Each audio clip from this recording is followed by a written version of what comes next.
when you have a president who doesn't believe the United States has commitments overseas, doesn't believe we owe anybody anything, thinks everything's transactional, what can you give me? I wonder and I worry, and I would think Israelis might want to worry, what does that look like over time in terms of the United States standing and how it affects Israel?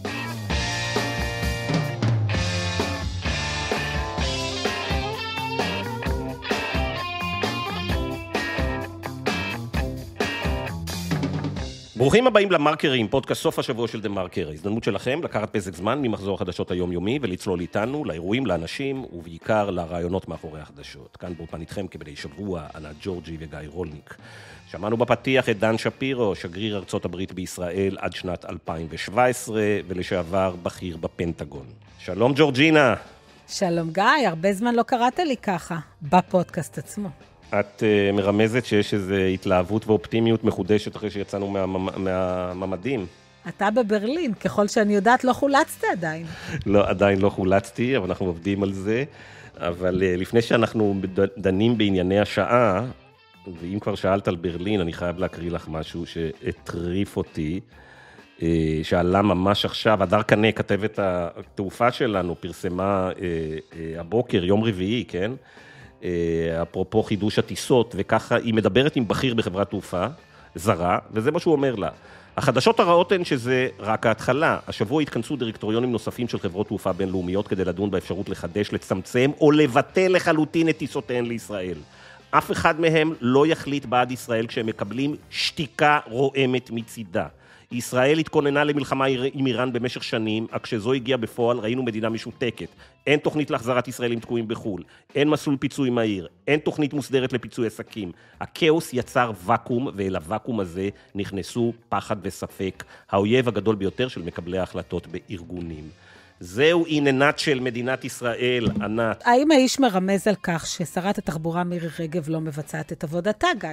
תשמעי, את מסתכלת על האולפנים, משחקים אותה כאילו שאנחנו המדינה הכי מתקדמת והכי מצליחה בעולם, וכמה שאנחנו ענקים וגדולים, וביבי מלך, וטראמפ ידיד של ישראל, וניצחנו והבסנו, וההייטק וכן הלאה. אבל יש עולם אחר לחלוטין מחוץ לאולפנים האלה, ובעולם הזה ישראל מתקדמת להיות מדינת עולם שלישי. זה לא יאומן, כאילו איך מתייחסים אלינו, מדינה שבה כבר לא ברור אם חברות תעופה זרות רוצים לפעול בה, ואף אחד לא מתקומם, וממשיכים רק כולם לתפוח לעצמם על השכם.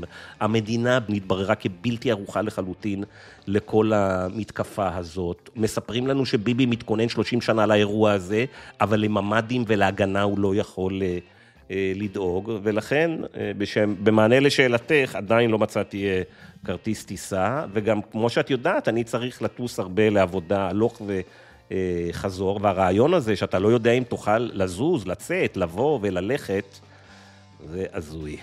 תשמע, כמות הסיפורים שאני שמעתי על אנשים שנתקעו הרחק מהילדים, ובלי התרופות, ומה הם הלכו להביא, זה באמת מטורף. גם העניין הזה שזה קרה ברגע אחד, אני מודה שאני עוד קצת בטראומה מכל האירוע הזה, ולא כל כך עוד מתרחקת מהמרחב המוגן, לא יודעת עד כמה הפסקת האש הזאת. רגע, את לא תצאי לרוץ הערב?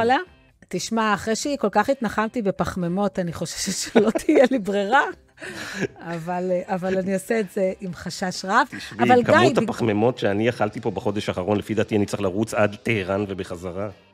רעיון לא רע, גיא, רעיון לא רע. תלך לבדוק אם באמת השמדנו את הכורים הגרעיניים. בעיקר משום שאי אפשר לסמוך בשיט על מה שמספרים לנו בבית הלבן, שזה הכל שם יחסי ציבור ושקרים ברשתות חברתיות שהוא מפיץ. אבל יש לך את ביבי וקץ, שאומרים לך בדיוק, על קץ תשמחי, בדיוק. אז אפרופו ביבי וקץ, בגלל שלא היית פה, אני חשבתי להיות טובה אליך, ולעשות תחקיר מעמיק, שיביא את כל הקולות שנשמעו בעניין הזה, כל הפרשנויות על נתניהו, ואז מצאנו דן ואני משהו שאני חושבת שיכול לתמצת את הלך הרוח, אז נבקש מדן להשמיע את זה כמה דקות, ואני חושבת שאתה תבין על מה מדובר. מוכן? הנה. משיח, משיח, משיח. אוי, אוי, אוי, אוי. משיח, משיח, משיח.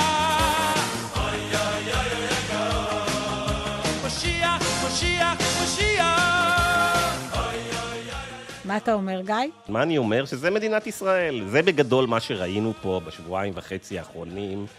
זה את העליבות של התקשורת הישראלית, של האופוזיציה הישראלית, באיזה מהירות פה כולם מיהרו להתמסר לדפי המסרים של נתניהו, איך יאיר לפיד מיד קפץ על הדפי מסרים האלה, רק לשבח ולהלל את נתניהו, כאילו שזה, מה שהוא עשה פה זה חורג מתפקידו, כאילו שלא צריך לדון בשאלה, האם בכלל היציאה שלו מהסכם הגרעין בשנת 2018, זה שהוא דחף את טראמפ לשם, זה חלק מהסיפור, כאילו שלא היו 18 שנה שהובילו לימים האלה, כאילו שמי שהוביל אותנו, זה לא האנשים שכל הממשלה שלו כל היום מנעצת ומגדפת, כאילו הכל נשכח ומיד עברנו למוד חנפני שסוגדים למלך. אני חושבת שאתה אמרת משפט אחד שאני מאוד מסכימה איתו, וזה גם מה שעבר לי בראש כל השבוע, הוא ביצע את עבודתו. יכול להיות שבאיחור, יכול להיות שבזמן, יכול להיות שהוא עשה את זה טוב, אבל זאת העבודה שלו. דרך אגב, רק נזכיר שגם בגין הפציץ בכור בעיראק, ואולמרט בסוריה, אפיזודות אחרות, אבל עדיין הם לא רצו לכותל ונהפכו לסוג של משיחים. לא, כי אז היה לנו פה עוד קצת עיתונות, ולא היה פה קצת נורמות אחרות, ולא כל הזמן חיפשו איזה מלך לרוץ אחריו. כן, אז השאלה היא רק מה יהיה בבחירות הבאות, הוא יהיה מתמודד רגיל, או סוג של... אבל בואי נשמע רגע איזה קטע עוד יותר מגוחך, מהראיון שהוא נתן לאיילה חסון. הרבה חתונות בוטלו בישראל, אבל יש אבא אחד שיכל למנוע את התחייה של החתונה של הבן שלו. זה לא דגדג לך, לא קיבלת לחץ בבית, אולי שבוע הבא. המשפחה לא ידעה, הם לא ידעו, לא יכולתי להגיד להם. זאת אומרת, עשינו גם לא רעייתך? ראיתי ידע רק דבר אחד טכני שהוא לא קשור לדבר הזה, אבל כדי פשוט להכשיר דברים מסוימים שאני לא יכול לפרט כרגע. כעסו עליך אחר כך? לא, הבינו את זה, אבל זה באמת קשה, זה מחיר קשה, זה הביטול השני של החתונה של אבנר. עכשיו אני שואל אותך, ענת. כן.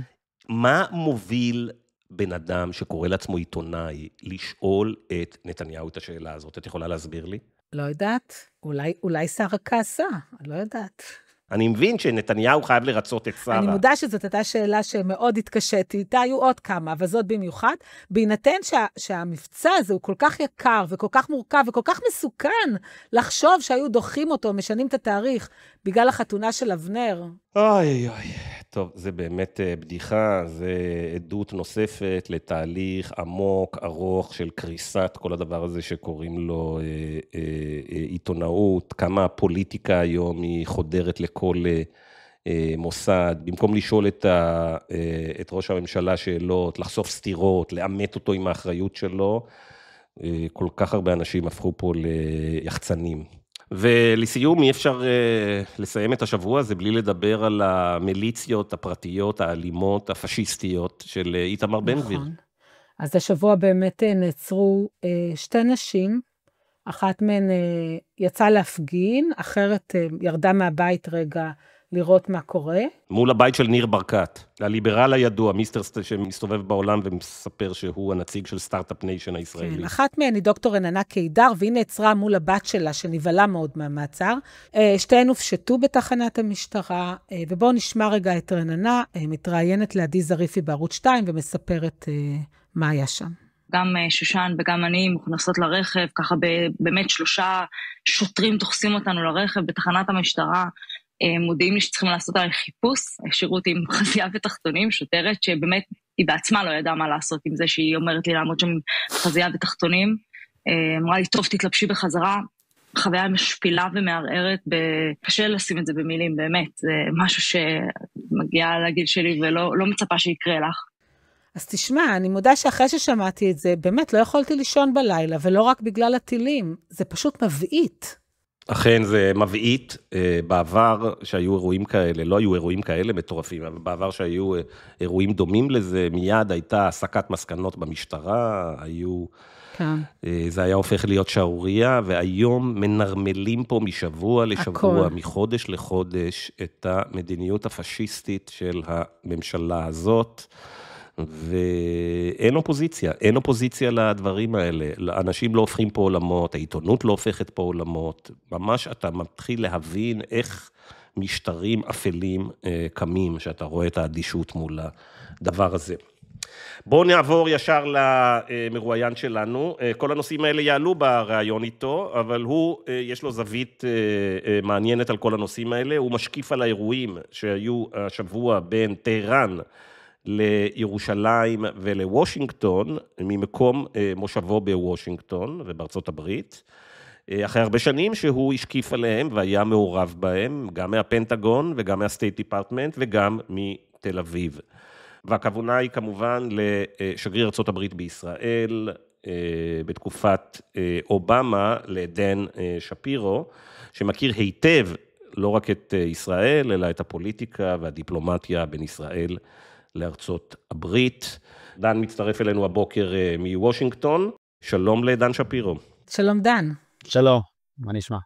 דן, אתה רואה את מה שהיה בשבועיים האחרונים, אתה חושב שהמהלך הזה היה נכון, אתה חושב או מה שאתה מתרשם, הוא הצליח להשיג את היעדים שלו? ברשותכם אני אענה באנגלית. I think the decision to use military force against the Iranian nuclear program was inevitable and necessary.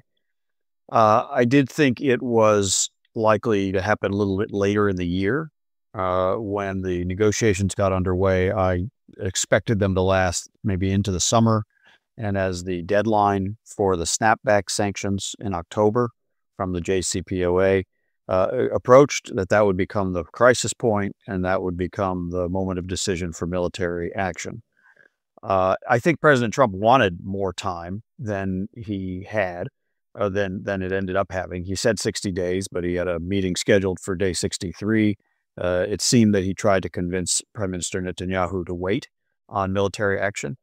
But the Prime Minister said, he couldn't wait. His window was now because of the degraded Iranian air defenses and Hezbollah's weakness. And, President Trump had the opportunity to give him a red light, as American presidents sometimes do. He didn't do that. And so then when the operation began, and it was obviously pretty successful, and we saw the Israeli intelligence penetration and the Israeli precision of the strikes on missiles, on nuclear sites, on government leaders, military leaders, scientists. The president was clearly more inclined to be involved, certainly supportive and then involved. And then that decision of who deals with Fordo, because somebody has to deal with it in order to achieve the objective being ensuring Iran does not have a nuclear enrichment capability so it can never have a nuclear weapon. That's when he made that decision. So I think it was well executed. So I think on balance, this was the right decision. אתה חושב שההחלטה של טראמפ להיכנס בעצם ללחימה נבעה כתוצאה מההצלחה הישראלית, ובאמת שהוא ראה שזה מתקדם, או כתוצאה מלחץ שנתניהו הפעיל עליו? מה שמעורר הרבה מאוד מחלוקת בתוך ארצות הברית. All kinds of different influences. Of course, he had members of his own party who were advocating for the U.S. to support and to strike if necessary to deal with Fordo. Of course, he had advocates in his party against any involvement. So he had to make a decision on that. He, saw on the first night of the Israeli strikes, we saw Secretary Rubio's statement, which was very cautious and kind of distanced the United States from it. This is only an Israeli strike. It's unilateral. We have nothing to do with it. Partly to convince Iran not to respond and target our forces. But then on day two, when Israel had a lot of success, you know how Trump is, he wanted to sort of get associated with the success and claim that he was part of it. And suddenly he's saying, we are controlling the Iranian skies. We weren't doing that, Israel was doing that. ידעתי הכל. נכון. הכל היה מתואם איתי. זה מה שהוא... So, but look, I mean, when the negotiations were still going on, it took a while because there was some wobbling back and forth within his administration, but eventually they landed on the position, I think it was the right position, of no enrichment as the standard. And of course, Iran wasn't likely to agree to that in negotiations. They certainly would never agree to it without a credible threat of military force. And so that's why I expected that crisis and this decision point on military force a little later in the year. But then when the operation had begun, and that was still the requirement of ending enrichment, somebody had to deal with Fordo. The United States had unique capabilities to deal with Fordo, so it was obvious. אבל זה נדמה שהסיום של המבצע הזה היה מאוד מהיר, וככה נעשה בלי יותר מדי סיכומים מעמיקים. זה איזושהי תחושה שלי, או שיש פה משהו באופן שבו המבצע הזה יסתיים, שלא חשבו עליו לעומק, ובעצם משאיר פתח אולי לדברים פחות טובים. Right. I don't think we know the whole story yet, and you can't know it the next day or even the next few days. It takes time to establish exactly how much damage was done at the key nuclear facilities. It takes a range of sources of information, intelligence of different streams, and most importantly, getting the International Atomic Energy Agency, the IAEA inspectors back. We also know that Iran's aspirations to have nuclear capability probably haven't changed. And if they still hold on to that 60% enriched uranium and at least the ability to manufacture centrifuges, if they don't have any left, we can't rule out that they will try that. So there's a lot of work still ahead. It's diplomacy, it's sanctions, it may be the offer of sanctions relief if Iran will finally make the commitment they have not made until now, which is to end all their enrichment. It may be the threat of additional military action if necessary. And of course, there's covert means, intelligence, and the like. So I don't think this is the end of the story. And I don't think we know precisely how damaged their nuclear program is. But I think it's likely it's been set back to a considerable amount of time. And it would take them time to regenerate it. And we'll have as much visibility as we can get through intelligence and inspections to try to make sure we know what's going on. דן, בהינתן הדמויות שמובילות היום את הממשל בארצות הברית, שלא לדבר על הדמויות פה בישראל, לאיזה סוג של אינפורמציה אתה מאמין? אוקיי? מה שאנחנו, האנשים שמובילים היום את הסטייט דיפרטמנט ואת הפנטגון, זה דמויות שלא ראינו בעבר בשלטון. דמויות מאוד ססגוניות, בוא נקרא להם, וזה גם דמויות שעסוקות כל הזמן בלהדהד את המסרים של טראמפ. הערכות שאתה משמיע לנו כאן, הן מבוסס, ושאתה אוסף אינפורמציה היום, מאיפה בעצם אנחנו אמורים, אנחנו סומכים על מה שמגיע מהפנטגון, מהבית הלבן, על איזה אינפורמציה אנחנו צריכים לסמוך? Well, it's a challenge. I admit that that's a challenge. First of all, while I think President Trump made a good decision here, I don't like the way he discussed it, both before and after, especially on his social media. He was making threats to assassinate the Ayatollah. He was telling 10 million citizens of Tehran to evacuate. He was calling for unconditional surrender. No one knows exactly what any of that meant.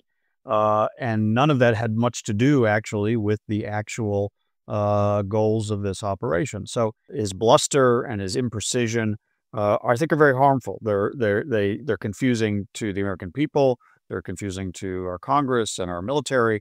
They're confusing to our friends, and they're even confusing to our adversaries. Sometimes there's value in confusing your adversaries, but there's also value in them having a clear understanding of your intentions.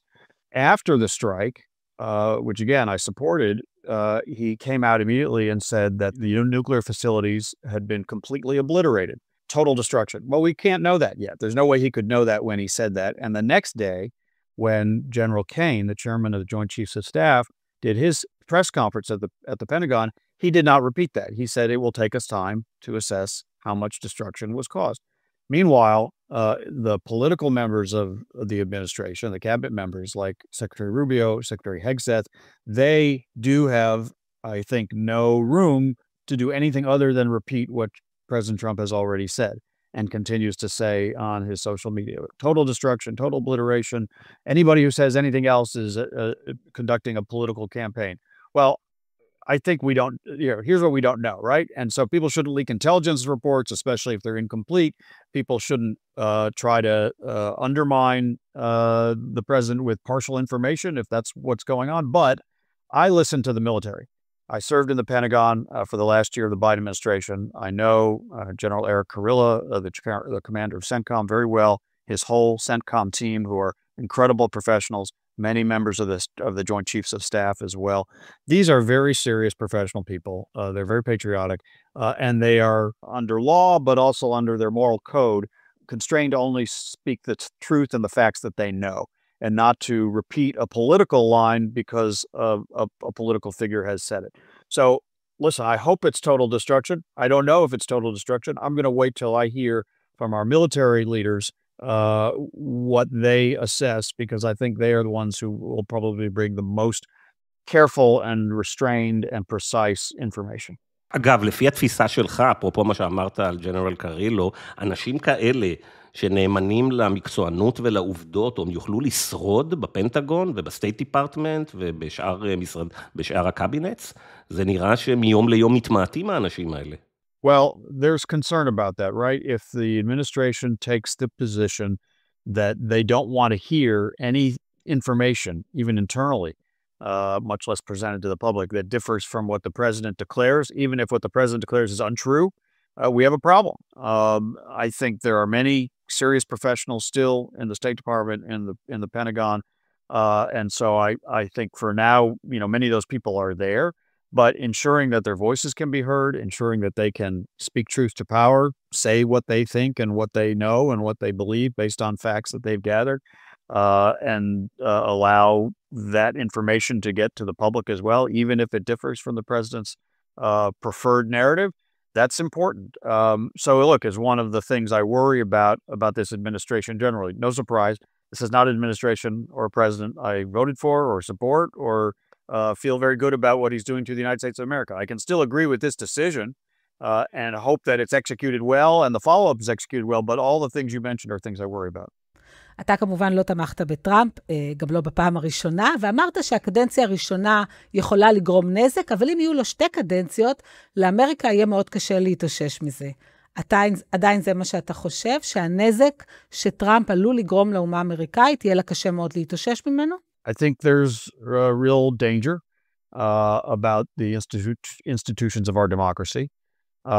We've seen an administration that is willing to put American troops into our streets for no real purpose, that doesn't always speak the truth, that tries to assert presidential authority that the Constitution does not give him, to dismantle whole parts of the government, to refuse to spend money that Congress has appropriated. There are many, many examples of things that I think, and there's even questions about whether the administration will observe court decisions that go against them. So far, they haven't completely gone against them, but they've certainly raised the possibility. At the same time, we have a strong constitutional system. We, I think, have a lot of the American people's faith in the institutions, in the separation of powers, in the limitations on the power, that we don't have a king. We just had 5 million people out in the streets 2 weeks ago demonstrating. I was among them, saying, we don't have kings in this country, right? He is a president. He has all the powers that the Constitution grants the president, but he doesn't have more than that. And there are limits, and we have to state when he's going beyond those limits. So I have my worries. I have my concerns. We're half a year into the second term, and I think it's too early to know if the damage I was most concerned about is going to be fully played out. I think we have an election in 18 months, and it's certainly possible there will be the normal rebound in American politics, which will put more constraints on him if the Democrats take control of one of the houses of Congress. כן, כרגע זה נראה שטראמפ מוכן לא להישמע לחוקה, לקונסטיטיושן, ולא ברור עדיין האם בית המשפט העליון ידע לעצור אותו, ואיך הוא יעצור אותו. אבל אני רוצה לשאול אותך רגע לחזור לישראל, בהקשר של טראמפ. שאני אישית מסתכל על טראמפ בחצי שנה האחרונה, אני מבוהל ומבועת ממה שהוא עושה לאמריקה, מה שהוא עושה למעמד הבינלאומי שלה, מה שהוא עושה לשותפות שלה במערב, ואני חושב שהניתוק האפשרי בין ארצות הברית לבין נאטו, הוא עשוי להיות הרסני, לעשות דסטביליזיישן לכל העולם, וישראל יכולה להיות collateral damage נוראי של הדבר הזה, נזק היקפי נוראי של הדבר הזה. ושאני מקשיב לפוליטיקאים הישראלים ולתקשורת הישראלית, אני שומע כל הזמן, ולציבור הישראלי, כל הזמן את הסיפור הזה, שטראמפ הוא ידיד ישראל. אתה יכול להסביר לי האם טראמפ הוא ידיד ישראל, או סכנה ברורה ומיידית לישראל, ולמה הישראלים משוכנעים שהוא ידיד שלהם? Well, I lived in Israel during the first Trump administration. And of course, many of my Israeli friends appreciated things he did. They appreciated that he recognized Jerusalem as Israel's capital and moved the U.S. embassy there. They appreciated that he recognized Israeli sovereignty in the Golan Heights. They appreciated that he withdrew from the Iran nuclear deal in 2018. I frankly thought that was a mistake, and I think it is one of the reasons we faced the crisis we face now in 2025 instead of maybe one that would have come later if we had stayed in the JCPOA. But, I never tried to convince Israelis how to view the actions of a president that affects their interests as they see their interests. And if they appreciated that, that wasn't my argument to make to them. I did ask them to keep in mind, what is he doing to the United States? And to your point, Guy, what does the impact of what he's doing to the United States? Its internal stability, its adherence to its own values and constitution, and as you mentioned, its international standing as a partner and an ally to its traditional friends. What does that do to Israel's standing over time? I think there's those questions are still very relevant. Now, he's at the NATO summit today in The Hague. His voice the positions he's giving voice to now are less hostile, let's put it that way, to NATO than they were in his first term so far, but it's early. And I think we know that he, frankly, because he's so transactional and because he always views everybody as trying to take advantage of the United States, that in his heart of hearts, his commitment to these alliances is very, very weak. He doesn't really believe the United States owes anybody anything or benefits by, being part of a larger group of partners. So for now, NATO seems solid and stable, but I worry about what it will look like, whether we're still in it or whether it will be diminished by the end of his second term. I worry about our Asian alliances, Japan, South Korea, Australia. All of them are asking many questions. Taiwan is asking many questions. Would the United States be there, just as we have raised serious questions about whether we're there with Europe to help resist Russia's invasion of Ukraine.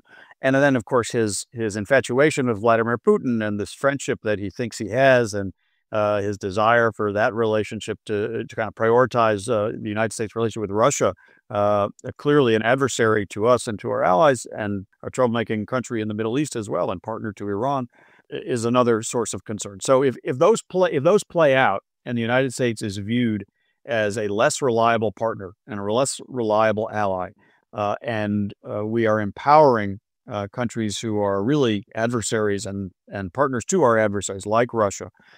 And, of course, this shrinking of the government capacity, trying to reduce our diplomacy. I think this week we're going to hear them announce firing about 2,000 people from the State Department. He's already fired most of the people from the National Security Council.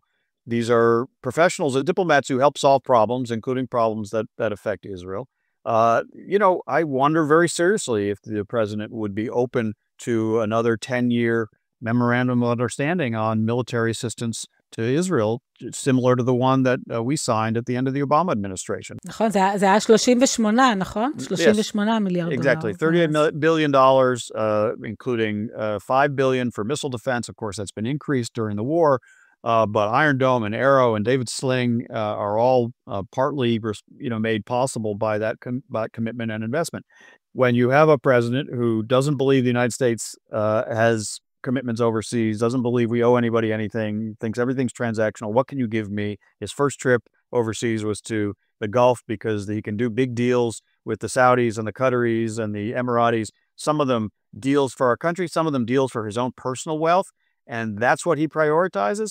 I wonder and I worry, and I would think Israelis might want to worry, what does that look like over time in terms of the United States standing and how it affects Israel? אז אני רוצה לקחת את הדיון הזה גם לתוך ישראל. אתה היית שגריר ארצות הברית בישראל, אתה מכיר את הפוליטיקה המקומית. אני חושבת שנתניהו היה ראש ממשלה גם אז, גם בתקופתו של אובמה שמינה אותך בעצם. אתה אמרת שבאמריקה אין מלכים, או זה מה שאתם אומרים. בישראל, בטח לאחר התקיפה הזאת, נתניהו כבר עולה לאיזו דרגה של חצי משיח, ואני רוצה לשאול אותך, כשאתה מסתכל על הדמוקרטיה הישראלית, עד כמה היא חסינה מפני ההידרדרות למשטר שהוא הרבה פחות דמוקרטי, או שתהיה פה דמוקרטיה חלולה? Well, I think Israel is also a strong democracy. And I was still living in Israel at the beginning of this Netanyahu government when the judicial reform began and the protests against the judicial reform began. I was there for the first few months of that. And it was very moving and it was very inspiring in a way that so many Israelis care so much about their democracy and worry so much when they see efforts to undermine it or change the balance of powers, that they were willing to come out in the streets and to a significant degree slow or stop that process. And you can have different views on the merits of the proposals, but that was actually a sign of the health of Israel's democracy.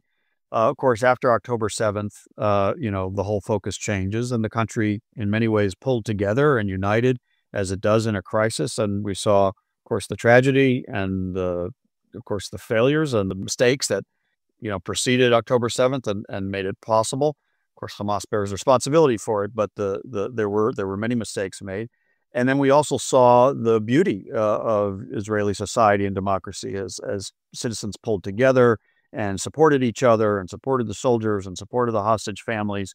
And of course, rallied. And here we are 21 months later, and Israel has largely defeated Hezbollah just now, largely defeated Iran, at least for the time being, had many other successes, but it's still unfinished, of course. There's still the debate about finishing the war in Gaza, getting the remaining hostages home, and so forth. Look, I think all democracies are challenged to uphold their principles, their governing structures, their rules of the road. If they have constitutions, as we do, their constitutions. If not, their kind of basic order, as Israel has. One of the things, I think it was President Reagan who used to say that we all live one generation away from losing our freedom. That's always sounded like a hyperbolic statement to me when I was growing up, because I grew up in that era. Yeah, I grew up in that era of real stability, post-World War II, international stability, even with the Cold War, and certainly domestic stability about our institutions. But what I think he was pointing at is that sometimes, in ways that we don't expect, internal challenges to our democratic systems and our freedoms can arise. And of course, we're seeing that those illiberal trends in all parts of the democratic world. Israel is among them. So is the United States. So are many countries in Europe and elsewhere. So this is not unique to anybody. And it does require the vigilance of citizens to ensure that, whichever way a particular election goes, you're never going to win everyone. You're going to have policies you disagree with and policies you agree with, but that people stay within the mainstream of what the democratic system requires. So I know Israel is having that struggle. United States is having that struggle. Many others are. And I wish Israelis success. And I'm fairly optimistic that Israelis will find the path to success in that regard. דן, אתה מופתע מזה שבארצות הברית אנחנו לא רואים מחאה נגד הצעדים של טראמפ, כמו שראינו בישראל לפני 7 באוקטובר? I don't think I'm surprised. Israel and the United States are so different. Israel has this long culture and history of street protests. Israel's a tiny country, and everybody can get to the main protest in Tel Aviv within an hour and a half of where they live. In the huge, diverse, massive, both in geographical and demographic terms, population of the United States, it's much harder to get that cohering of a protest movement. I see in just public opinion polls a lot of concern expressed, a decline in Trump's approval ratings, but a lot of concern expressed about specific policies. We have seen on occasions, as we did 2 weeks ago, significant people come to the streets. But I think the tipping points come later, if they come. Hopefully they don't. But if we see the president declare that he's not bound by court rulings, particularly Supreme Court rulings, if there's any effort to undermine a free election in the next 2026 congressional elections or in the 2028 presidential elections, if there's an expansion of what he just did in Los Angeles of trying to send U.S. military forces into American cities and American streets to do law enforcement, which is not their function, and there's laws against their use for that function, barring the most extreme circumstances. and we don't have those extreme circumstances. I can imagine the protests growing, but it may not require that. First of all, those tipping points might not come. I hope they don't. If they do, it might require that. And even so, as I said, there's a physics of American politics, and in the normal course of events, we would see, especially with such narrow congressional majorities for the president's party, in the midterms, in the elections in 2026, the party out of power likely to gain seats and very likely to take control of at least the House of Representatives, if not the Senate. That would be a very important check on his power, and it would change this dynamic completely. That election has to be free. It has to be fair. We have to make sure that's done right. And of course, it's done in 50 states. They control it. It's not done by the federal government.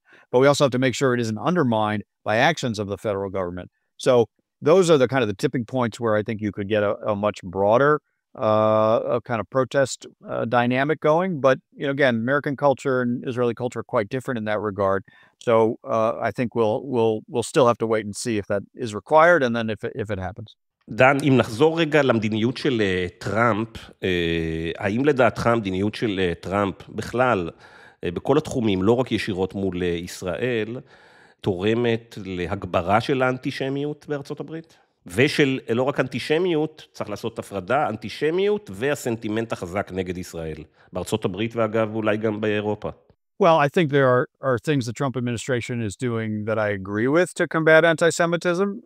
They have, called out a number of institutions that have not taken sufficient action to protect, let's say, Jewish students on campuses.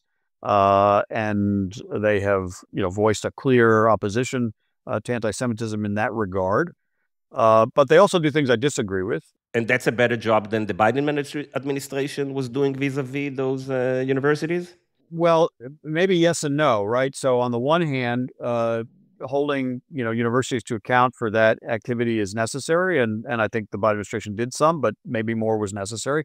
On the other hand, he's using that as a kind of tool to pursue unrelated crusades against these universities. The decision to withhold, hundreds of millions of dollars of research funding from universities like Columbia and Harvard and others, again, there's a legitimate requirement to help them get their policies right on combating anti-Semitism on campus. But if you're using that as an excuse to really go to war with American academia and with American scientific research, which is going to weaken us in our competition with China, make us less healthy and less productive and less innovative, because so much of our research base is through our universities. It's actually a misuse of anti-Semitism that actually could even have a rebound effect, right? Like you're tearing down institutions that the country benefits from, so-called to benefit the Jews or on behalf of the Jews. I don't actually, as a Jew, feel very protected by that decision, even if the core complaint that the universities need to do a better job protecting Jewish students and combating anti-Semitism is legitimate. The other thing, of course, that happens is that there is anti-Semitism on the left for sure, and I of course know it and see it and feel it, and maybe that's what we're referring to. But there's also anti-Semitism on the right, and I don't see a similar focus or commitment by the administration to call out those actors. There are even people within the administration who have voiced, really quite dangerous anti-Semitic views, and there are important political supporters with podcasts who platform Holocaust deniers and people who are accusing Israel of all kinds of things, including controlling American politics, who are very much part of this administration's political support network. So I think there are things they do that I agree with, things that I do I don't agree with. The problem of increased anti-Semitism is real and it's obvious. It's in the United States, it's in Europe, it's elsewhere. It's from the left, it's from the right, it's from other sources. So we have to be vigilant about wherever that hate comes from. And that to me is the most, legitimate way to fight anti-Semitism. אתה יודע, דן, מחוץ לתל אביב, העיר עם הכי הרבה יהודים ליברליים בעולם היא ניו יורק. מה המשמעות של זה עבורנו? מה אנחנו צריכים להבין כיהודים וכישראלים עם ההיבחרו של ממדני להיות המיור של ניו יורק? Well, he hasn't won the mayors yet. He's the Democratic nominee to be the mayor after the primaries. The primaries. I mean, the Democratic primaries, yeah. And usually the Democratic nominee wins. I think this will be an interesting general election because there will be probably independents and Republicans, and there may be Democrats who aren't comfortable with Mamdani. I don't know very much about him. I don't follow New York politics that closely. He's obviously from the very progressive wing of the party. Maybe you would say, AOC's wing, for example. And, that's not necessarily where I orient. And I haven't, really studied all the proposals on housing and affordability and the things that really seem to win him a lot of support among younger voters, particularly, have mostly to do with economics and housing and, healthcare and those kinds of things that young people struggle with. So there's something to learn about that. I've heard a few of the comments he's made about Israel and, the comments he's made about the slogans that sometimes anti-Israel protesters use, things like globalize the intifada.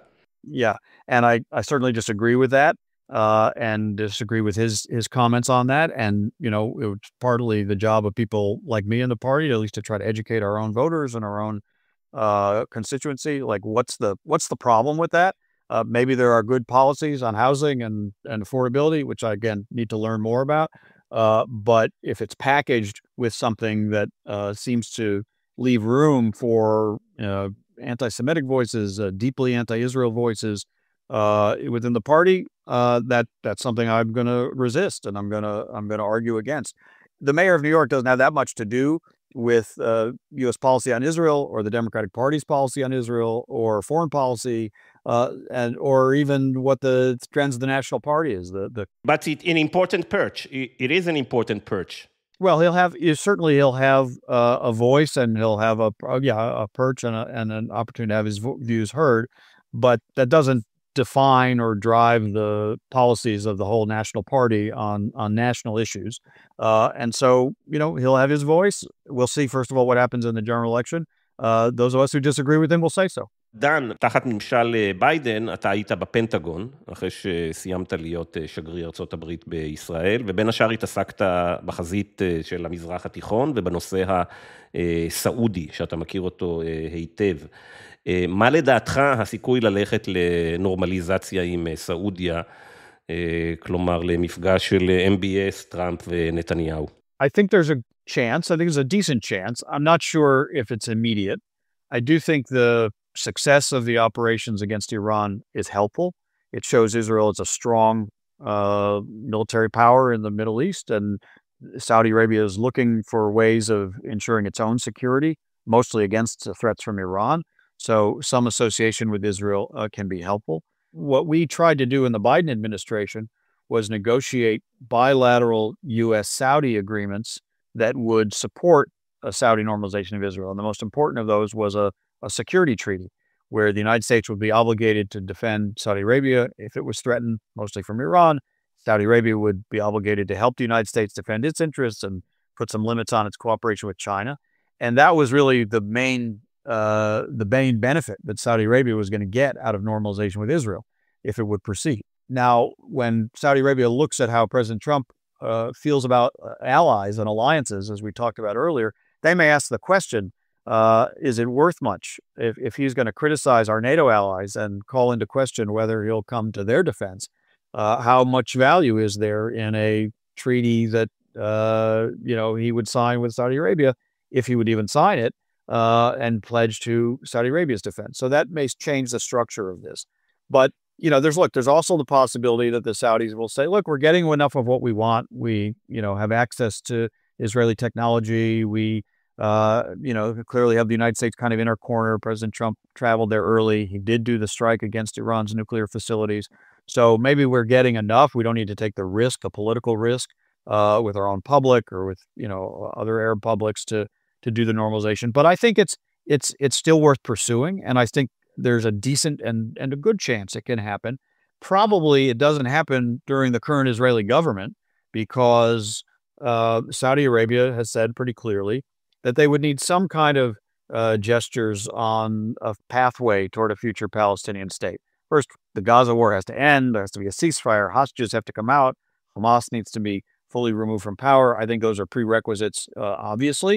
But if they seek something from an Israeli government, even if it's long-term, even if it looks different from previous discussions on a Palestinian state, certainly it's hard for any Israeli so close to October 7th to have that conversation, but it's not going to probably happen in a government that Smotrich and Ben-Gvir have so much influence in.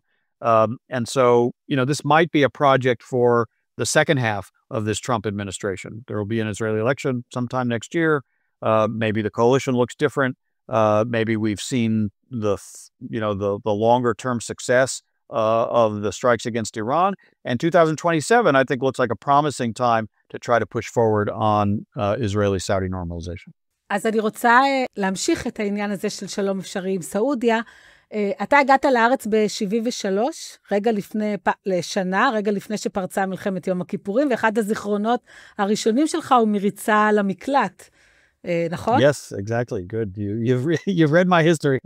האם אתה רואה פה אפשרות לשינוי במזרח התיכון וביכולת של ישראל לטוות קשרים וללכת לכיוון שלום, או שגם במפגש הבא שלנו נגניח בעוד 10 שנים, נמשיך ונרוץ למקלטים? Look, I think there are opportunities for a better and different Middle East. Of course, the Abraham Accords and, building on the peace treaties with Jordan and Egypt created a lot of opportunities. We were trying to continue to expand the Abraham Accords in the form. That's what I was working on right up until October 7th. Some of the things that have happened since October 7th open up new opportunities, perhaps with Syria, perhaps with Lebanon. There's the opportunity potentially for some steps toward normalization there. Of course, we talked about the Saudis. Look, I think there are real opportunities, but there are also real challenges. Iran is still there. It hasn't gone away. That regime with its hateful ideology, its anti-Semitic, anti-Israel commitments to just try to destroy Israel are still there. The proxy network, the axis of resistance is weak. In some places it's even broken, but they have shown a willingness over decades to squander huge resources in pursuit of that ideological crusade. And if that regime survives, I think some of those problems will still persist, and they'll find their ways to create difficulties in places like Lebanon and Syria, even if it looks different from it has looked in the past. And of course, I think the Palestinian issue is still present. It still has to find a way towards some kind of accommodation because it still resonates in the Arab world. It's still fundamentally a part of Israel's Jewish and democratic future. Of course, it is connected, and after October 7th more than ever, to Israel's security. But there's the many Palestinian civilians in Gaza who are not Hamas, who seek a better life. And there are, of course, Palestinians in the West Bank. And if those who want to live in peace with Israel can find their way toward some, vision of self-determination that also is suitable for Israel's needs, I think it does a lot to help us continue to build out this better, more integrated, more peaceful Middle East. That's my commitment. I'm going to be working on integration in the Middle East for the rest of my career, I'm sure. And I think we'll have ups and downs, and I hope more ups than downs. But, Iran is still there. It hasn't gone away. Publics in some of these countries who still resist Israel and still because of Gaza, because of the Palestinian issue and the narrative, are still going to resist normalization. We aren't out of the woods yet. It's not a clear path toward exclusively in the direction of progress. But I think, again, the outcomes as they're emerging of this war do open up some real pathways for hopeful progress. גיא, זה אחד הרעיונות הכי אופטימיים שהיו לנו בתקופה האחרונה. כן, דן, אמרת שאתה קומיטד לעניין הזה גם לעתיד, אז אני רוצה לסיים בשאלה מאוד לא נוחה, שאנחנו לא שואלים העיתונאים מאז שטראמפ בשלטון, לא בסיבוב הראשון ולא בסיבוב השני, זה דבר שאף פעם לא תשמע באולפן טלוויזיה בישראל שישאל, ואני מודה שלי הדבר הזה מאוד מציק, ושאני מעלה את הנושא הזה, אנשים אומרים לי, תשמע, כאן זה המידל איסט, וזה העובדה שיש לנו דיפלומטיה מסוג חדש, שמעולם לא היה לנו בצורה כזאת, לפחות לא גלויה, וזה הדיפלומטיה של דונלד טראמפ, שאחרי שהוא מסיים קדנציה, אז הסעודים נותנים $2 מיליארד לג'ארד קושניר לנהל, ושבכל מדינה אוטוקרטית, מונרכיה במזרח התיכון, לטראמפ יש עסקים משפחתיים, ואני שואל את עצמי, הדיפלומטיה הזאת, how resilient is it? כמה היא בת קיימה, היא לא רק בת קיימה, אלא כמה היא גם משרת את האינטרסים של המדינות, שכל הזמן משולבים בה אינטרסים כלכליים אישיים של משפחת טראמפ המורחבת. Well, we talked earlier about the challenges of the Trump era and the Trump administration to democratic institutions. This is definitely one of them. There's no precedent in our history for a president to do so much to improve his own economic standing, his own personal financial standing, particularly in relations with foreign countries, and also with very shady investment vehicles like cryptocurrencies and the like. It's a kind of corruption we haven't seen before. It's very dangerous. It's unreasonable because, you know, you shouldn't use public office and public service to enrich yourself, but he's doing that. He's doing it quite openly. And we can potentially be at some point a collateral damage from this. Well, you can see what Israel, his focus is on. Who can do deals for him? Who can put money in his pocket? Maybe who can do investments in the United States too? And so why did he go to Saudi Arabia and Qatar and the UAE on his first trip and didn't come to Israel? Because those are the people who can do those kinds of deals. So it's very dangerous. It's wrong. And no one can really defend it. You know, there's a silence on it among the president's supporters, but no one actually comes out to defend it as something that is consistent with our democratic principles. I hope very much it's when you asked how resilient it is, it's a unique feature of President Trump and his family, and that even future Republican presidents will say, you know, we're not going to repeat that kind of behavior in office. But we may have to revise our own laws. We may have to put in place much more strict oversight to make sure that future presidents don't abuse their office to enrich themselves the way he is obviously doing. So I'm very concerned about it. And right, it could mean that policy decisions are made in ways that are not most in the U.S. interest or in the interest of our allies, but more in the personal financial interests of the president and his family. That's what's so dangerous about it. Dan Shapiro, a true friend of Israel and of democracy. Thank you very much for joining us today. Thanks, Guy. Thanks, Anat. Enjoyed it.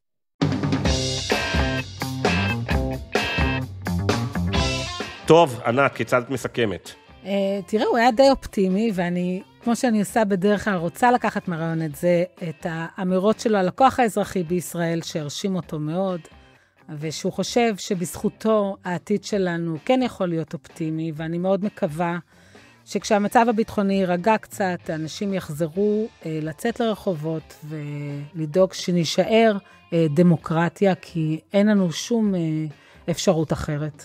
תראי, דיפלומטים בדרך כלל לא רוצים לדבר על זה, הוא היה רוב שחייב דיפלומט, אבל אני רוצה לציין שדן שפירו אמר בדיוק את הדברים כמו שהם, הוא קרא להם כמו שהם לכל אורך הראיון.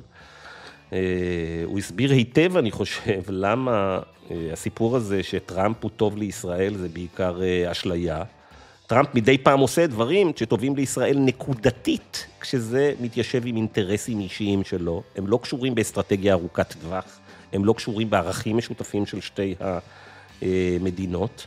ולעומת זאת, מה שכן טראמפ עושה, סוג הדיפלומטיה וסוג המדיניות שהוא מביא, יש בה סכנות אדירות לישראל בטווח הארוך, וחבל שאנחנו לא שומעים על זה בכלל, כולם פה עסוקים רק בלספר סיפורים ואגדות על טראמפ, קונים פה את היחסי ציבור שלו ואת ההתנהלות המופרעת שלו, כמעט כמו שקונים אותה חברי המגה שלו בארצות הברית, ושוב, זה מאוד מצער שאין פה בכלל כוחות וקולות ליברליים, לא בתקשורת, לא באקדמיה, לא במקומות אחרים, שמקבלים נתח משמעותי בשיח הציבורי, ויכולים להסביר לציבור בישראל מה זה באמת תופעת דונלד טראמפ, מה היתרונות שלה לפעמים, אבל גם מה החסרונות והסיכונים שלה. יש לך רעיון לשיר סיום? משהו אופטימי?